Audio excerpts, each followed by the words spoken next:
So composites, the super high overview, and then we are going to go and make some. So really all composites are is taking a couple of different materials that have different properties and sandwiching them together to make a new material that has all the best properties of the things that it contains. Right? The type that we're going to be making today is going to be using cloth and resin as a binding agent. And we are going to make some nifty bowls using forms in a vacuum bag. And it is one of the many ways to make a composite that is kind of more accessible and has a lot of real world applications. Like that's the way that a lot of vehicle parts, things like that are made.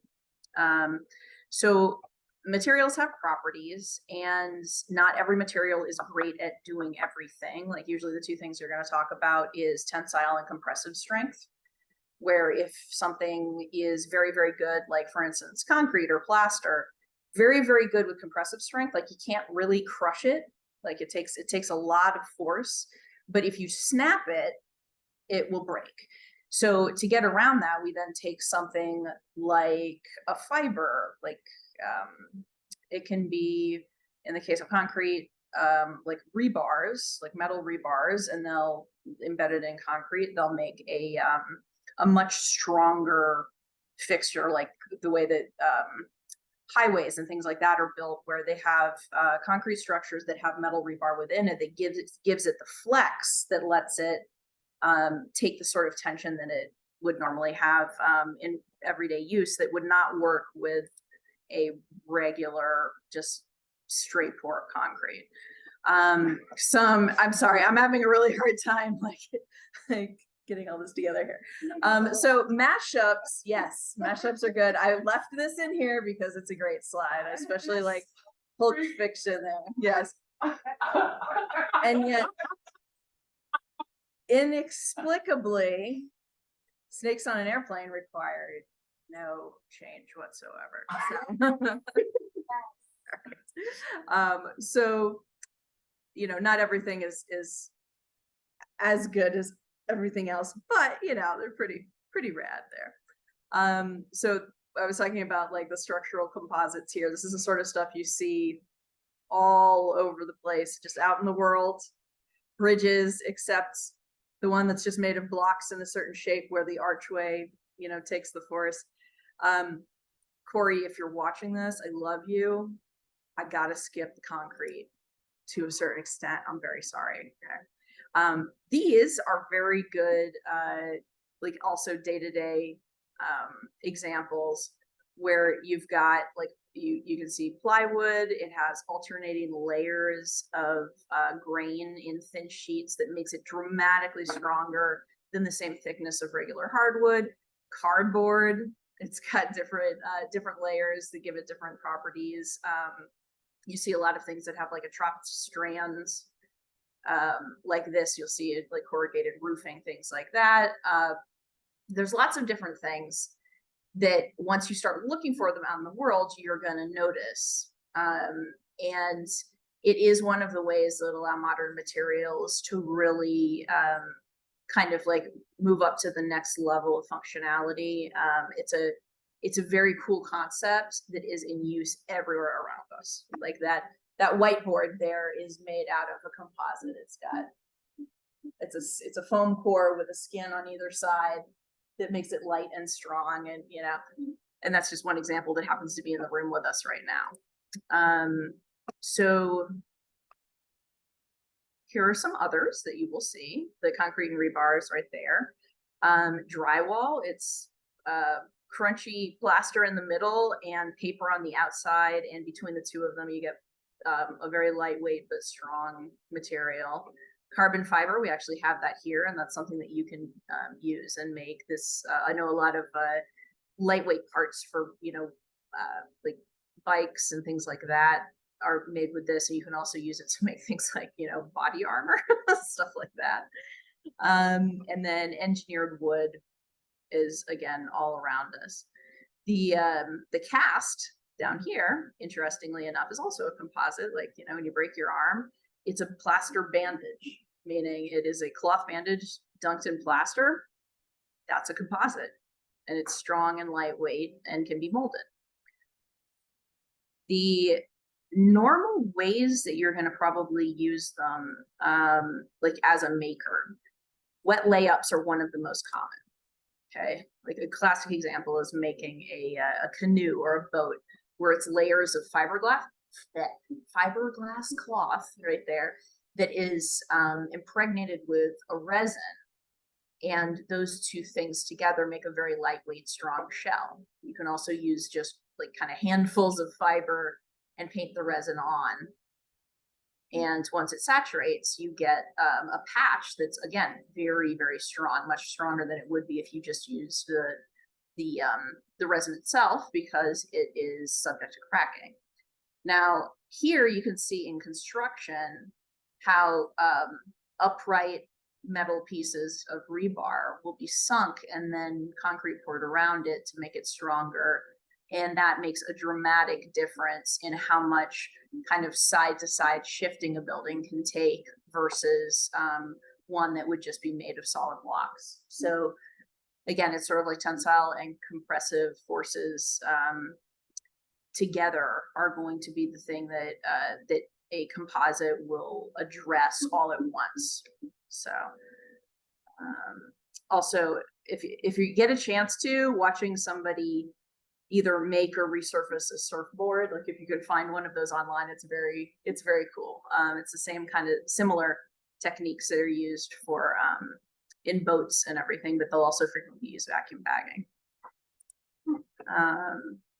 So what we were doing today, yeah, we're gonna make a very, very strong and lightweight form using simple mold forms. And this is something that we would have addressed, like we're going to be using bowls, okay, because they're structurally, they have no undercuts. And this is an example that has a little divot in the inside. What we're going to do is much simpler, but you need something that doesn't have any kind of a mechanical lock, like no undercuts. And you drape the cloth, which is saturated with resin, over it. And then we put it inside the vacuum bag and remove all of the air using a vacuum pump right here. And it is attached to the bag with a hose and a special little valve that you poke through your bag to remove the air. And the removal of the air creates a clamping action from every direction as the plastic bag compresses around your piece. And not only does it remove air so that you have a very, very solid material, it also squeezes and compresses all of the resin into the gaps in the fiber of your cloth. And that makes a solid that is made up of two different materials. And once it cures, we have to let the resin set up. Once it cures, you can remove it, pop it off of the form, and then you have yourself a copy of that shape in your new material. And it is super, super cool. This is the method that is used to make lots and lots of lightweight, like automotive parts, you know, like the hood of a car or the fenders, like parts to custom bicycles, things like that. And it's amazing how strong they can be with a very lightweight and being very, very thin. There are a couple of things that we're going to have to address. One is you need to make sure that the fabric you're using can conform to the shape of the form itself, the mold. So sometimes you have to cut darts into it or orient it in such a way that it's able to hug those forms. Otherwise, you end up with a wrinkle that'll sort of, you know, start in one place and kind of go across instead of it, you know, laying flat. And you need to be able to have enough material that it will cover the form.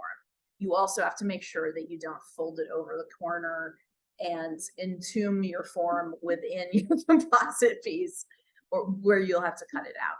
So a lot of planning will go into this. If it's a complicated shape, if it's a simple shape, you're able to very much sort of like eyeball it, kind of on the fly. But you do, just like we made with the molds and the casting so far, you plan it out and you rehearse before you go. Okay, that is never going to be different.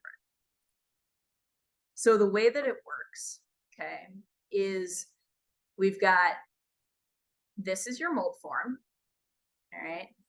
And then there are layers of specific materials. Like there's a release film that is perforated, and your material is in the middle, another release film, and then a breather layer or bleeder layer, which is basically a, it's like batting. It's a kind of slightly fluffy, fibrous sheet of fabric that is very, very porous, and it allows air and excess material to be released through the film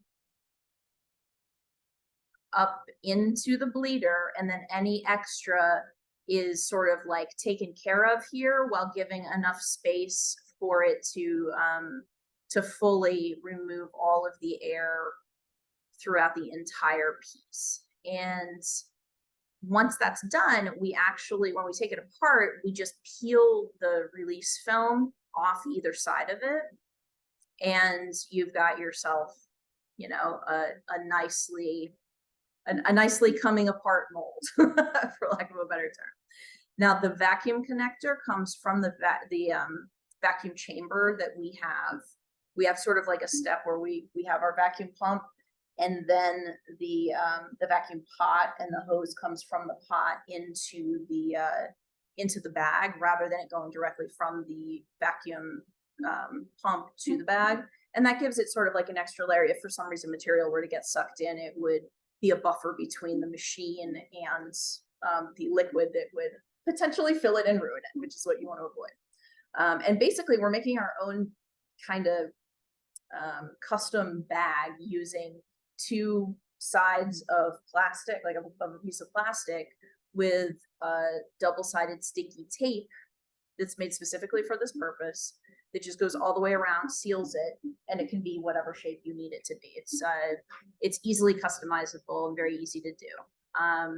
And that is really kind of all there is to it. There's a lot of like wiggle room, so you don't need to make it super perfect, especially in the first time. But getting hands-on is really very important. This is a cool video that I am not going to have us go through entirely, but I do want to show you what it looks like as the bag is put together.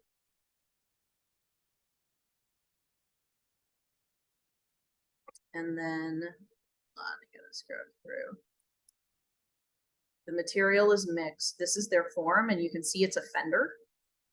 And he's putting a layer of the material directly on the mold, which is silicone, so it's made to release. So that'll make a perfect smooth part.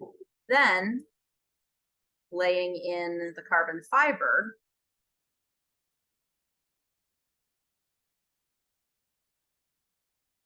you see it kind of, you know, you're fitting it in there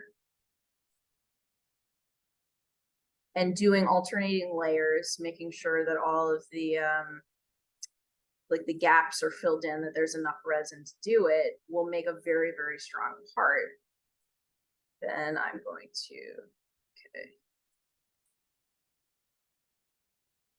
go straight to the end. Okay, so these are the types. This is the one on the far left is the bag film, then the bleeder, and then this is part that looks like, oh, I'm sorry. Oh yeah, that's the release film.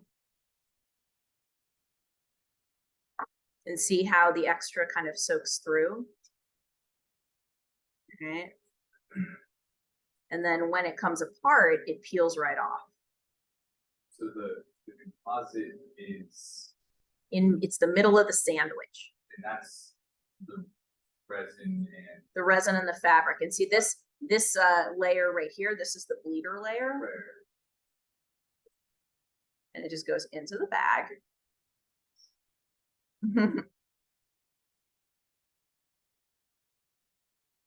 That is a quick release quickly. And then removing all the air, you kind of help it along. You gotta kind of move it as needed. And it makes, it's just like you get shrink wrapped food in the grocery store. Same idea. It has to set long enough for the material to cure. And when it comes apart, it's pulling it apart there. This is what it looks like at the very end. Sorry, it's sort of in potato vision up there.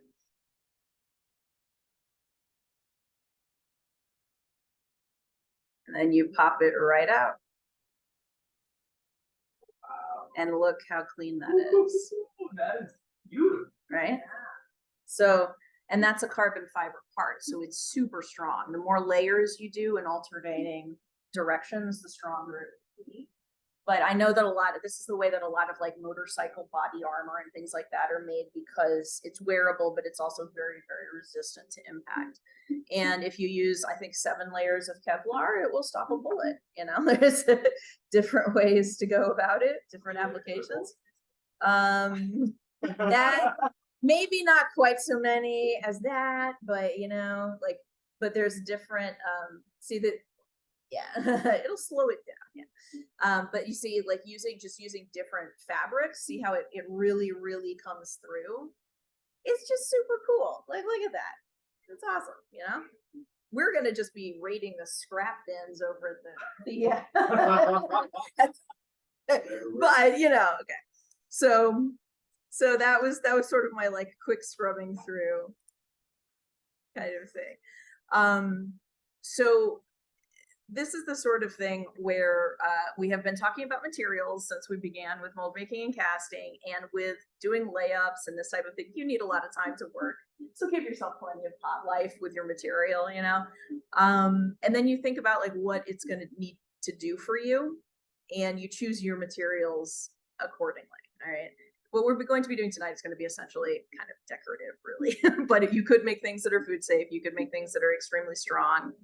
And when you are making your design, you just want to avoid mechanical locks, and that's going to make more sense when you have your hands on it. But it's essentially, don't let anything wrap all the way around the edge of your form, because it's just going to grab. It's going to harden and grab, and then you're going to have to cut through this composite, which is made to be difficult to cut through. And so try to, keep that kind of stuff in mind. Not all forms are going to be great for this function. You need something that will release on its own, that isn't going to have an undercut and grab. You need to make sure that you have your filler layers. You don't want to do this without any one of these components. All right. You need the release film, you need the bleeder, you need the bag, and you need the proper tape that goes around it. And you want, as I said, rehearse. Check it, make sure everything fits, cut all your fabric down so that it is made to go into the form or on top of the form, then start the process. And yeah, I mean, you're gonna get some epoxy mixing. There's another way to go about doing this, which is just crushing it to death. Same principle as the vacuum bag, except you use a press. You can see the layers here, there's liquid layers and then the layer of fabric. And this person is using foam as a form. And in that case, same general idea, except you're using actual pressure rather than vacuum. And then some of the coolest ones are the really, really big ones. This is a vacuum bagged, I don't know, like particle collider. I have no idea what that is. I legitimately, I don't know. It's sort of half pipe, whatever. But this is when you're talking like industrial applications where you have this thing where it mixes it and then it infuses it from the center out using a mold. Like they make airplane parts this way, like very, very, very large things. And it's a really, really interesting but very, very technical kind of an approach. And it's pretty nifty, I gotta say. Not the DIY version, but it's pretty cool. All right.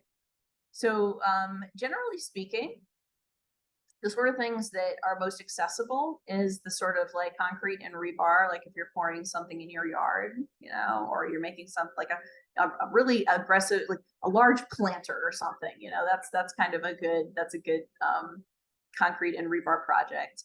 You can make your own plywood, just like laminating together with wood glue, alternating sheets of thin wood.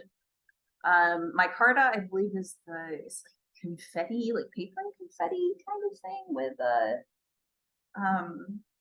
or no, I think it's layered paper, actually. It's layered paper with resin as a binder, which is very cool. It's sort of like a mid-century modern kind of material. The fiberglass and carbon fiber layout that we just saw, and any number of vacuum bagging and or squishing the bejesus out of something with the arbor press kind of version of this.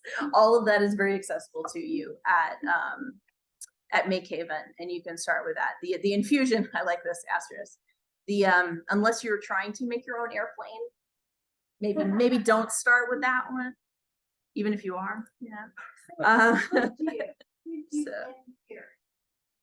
You know those lovely sugar maple leaves? Did you make a bowl out of resin? Yes. The only thing that you would want to do is ensure that the leaves are dry. You will not want to have moisture in it, but you totally could. What I would do is mold while they're wet, mold the leaves to the form, let them dry out in that shape, then do it so that they don't crack. But you can definitely do like, you know, palm fronds or something that stays flexible after it dries, things like that, you know, layers. That is a 100% doable thing.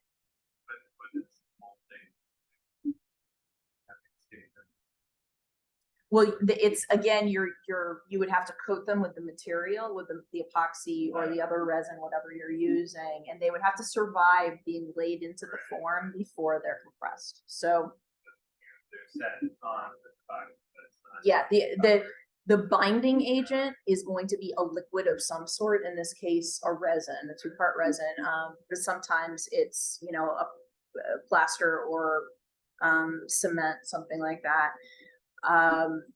It kind of is always going to be a goo plus a cloth-ish for a lot of these, and then sometimes in the case of like plywood, the cloth or the fibrous flexible part is going to be the wood, and then the wood glue, which is the rigid sort of binding agent, will, you know, take the place of the resin, but it's the same concept. So with that, stop sharing. And I think that it's now time to get your hands dirty. Yeah. Woo!